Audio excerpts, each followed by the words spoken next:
last one, you finished up talking about Tennant Creek, I think. Oh yeah, that's when they had the gold mine in Tennant Creek, and the family would, like, you know, as I said, my father and his brothers and then my uncle, and had them come out from India, were old enough, they would come out and work in the gold mine. The gold mine was very lucrative, they made a lot of money. And it was still, Brisbane was the port, you know. So they had a relationship with a company in Brisbane.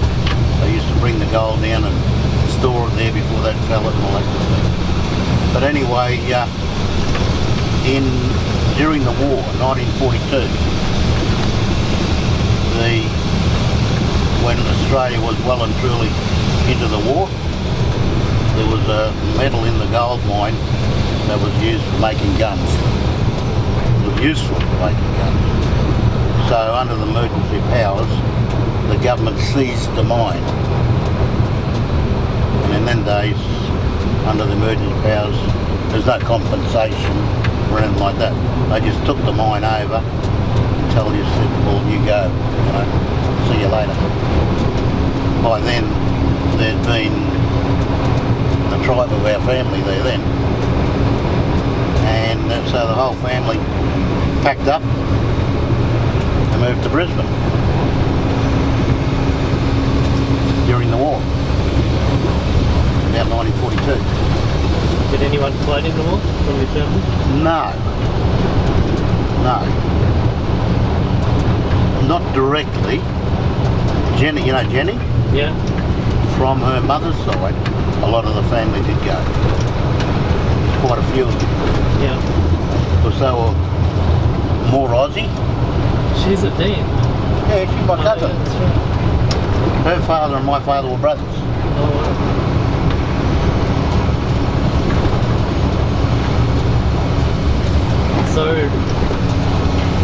So they moved to Brisbane, and as I say, one thing all along, our family has been strong in their faith. Yeah. Always have been. And even though they moved to Brisbane, they didn't get a compensation. They weren't worried about that, because at the time they had plenty of money. They had gold in the bloody safe and all that sort of stuff. They just moved to Brisbane. And when they moved to Brisbane, they looked at what they were going to do. And at the time, in Brisbane, there was a lot of Yankee soldiers. Believe it or not, even though they drank and that a lot, milk bars were the thing that they used to frequent. So our family sort of said, right, oh, well, let's buy a heap of milk bars. And they did that, about 6 milk bars around Brisbane, where the Yankees were stationed. And that was a good business. It was a good business. Until after the war. By then my father was old enough, he wanted to get married, so he went back to India. The others were still here with the milk bars and that. And anyway, so my father went back to India, and that was in 1946. In 1947, while he was there, the war, a partition between India and Pakistan. And he fought in that war. He was very instrumental in that war in getting the Muslims across from India to Pakistan. And so he got caught in that. He'd already been married, and my eldest sister was born in Pakistan, on the Pakistani side of the border, and she's one of the first births registered in the new country of Pakistan. September 1947. Wow. So anyway, they settled in Pakistan. What they did was, it was a, I suppose, decision between them that was amicable. People from Pakistan, because it was all India before, But people in the Pakistani side of the border that were Hindus, they would go to the other side of India, which was still India, and those that went from India, they went to Pakistan with the Muslims.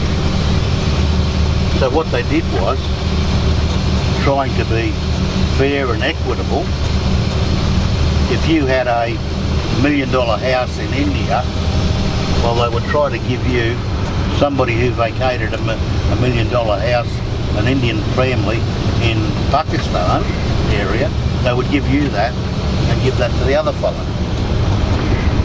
That's what they tried to do. It must have been alright because everybody seemed to be happy about it. So our family moved to around the Lahore area, and they had a lot of property in India, a lot of it. So they got a lot of property in Pakistan.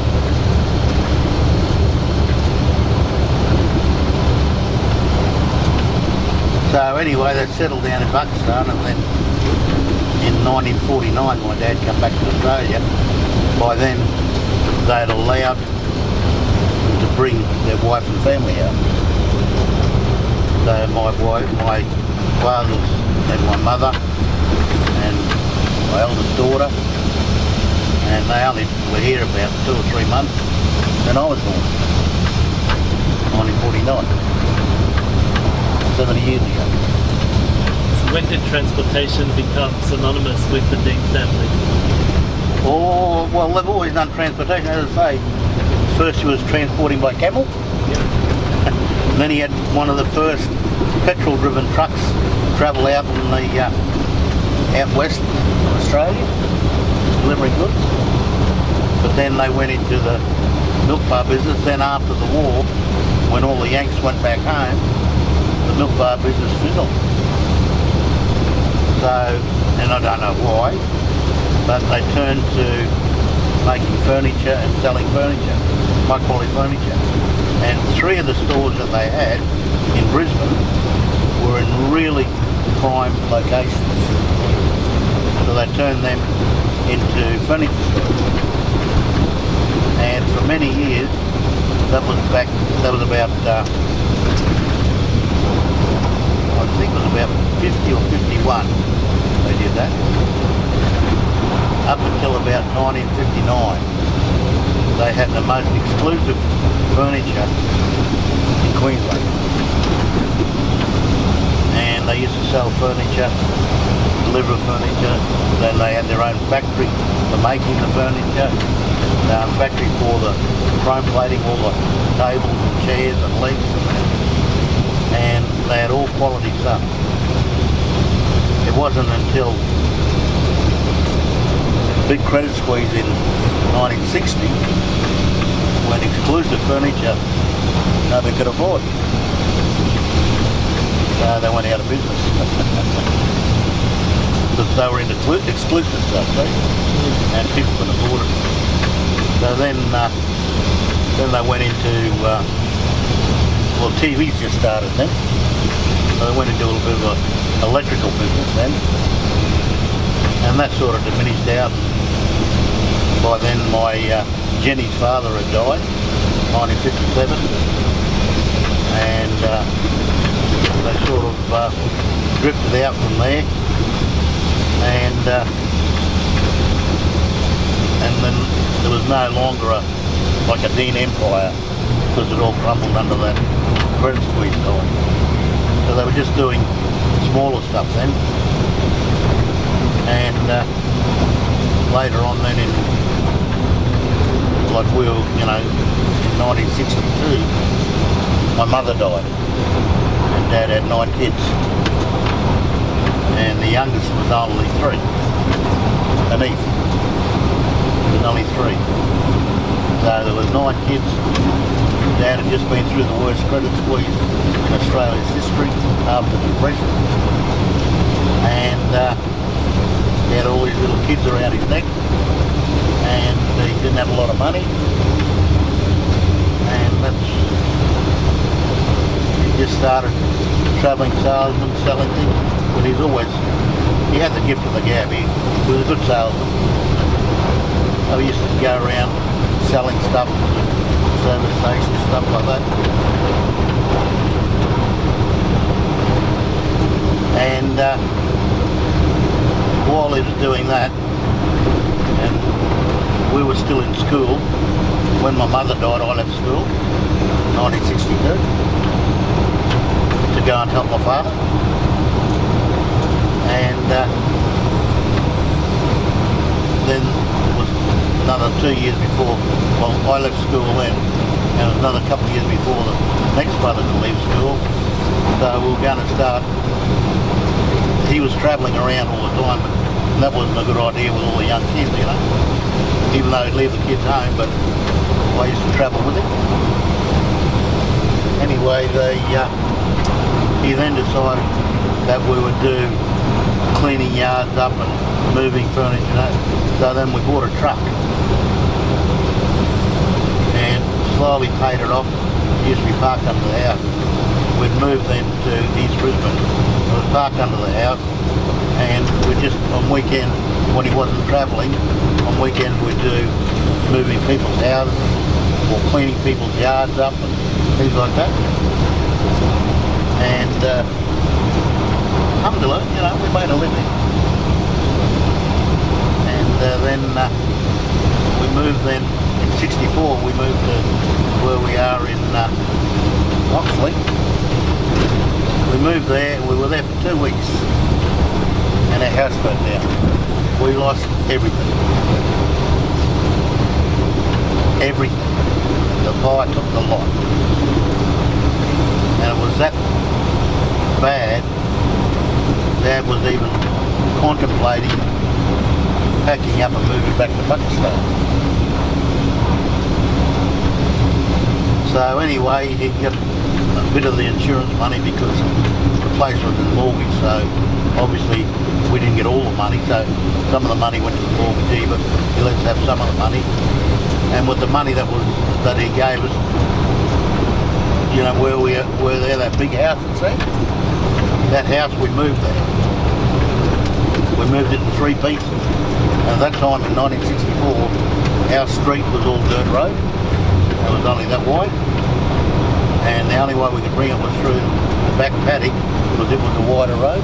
So we bought it from the back paddock. We bought that house from a place called Blaceville, probably 8 or 10 kilometres away. But it was so big, we had to cut it in 3 pieces to bring it. We set it up there. That was a big enough house for the whole family to live in. So we lived in there and set the house up, and as I say, with part of the insurance money, we did the house, and the rest of the money bought a little tractor, and we bought a bigger truck. And that's really what started our earth moving and transport in 1964. And then we went bigger and bigger into the earth moving and transport. And eventually Dad remarried in 1968. 68 or 69. He went to Fiji because my uncle had just married in Fiji, and another cousin had married in Fiji. So it was a closer place than going to Pakistan, only 4 or 3 hours away. And a good Muslim community there because it was a good farming area. So it was like, you know, down to earth. So it was a good place to get wives from. So Dad went there and got married again. And we were all for it, you know. Little did we know what it turned out like. You do it in good faith, you know. And while he was there, well then, you know, we were like 20 years old, I was 20. The other brothers were 18 and I was 17. And so he organised engagement for 3 of us. He rang us up and told us we were engaged. Proper way to do it, see? I said, alhamdulillah, you know.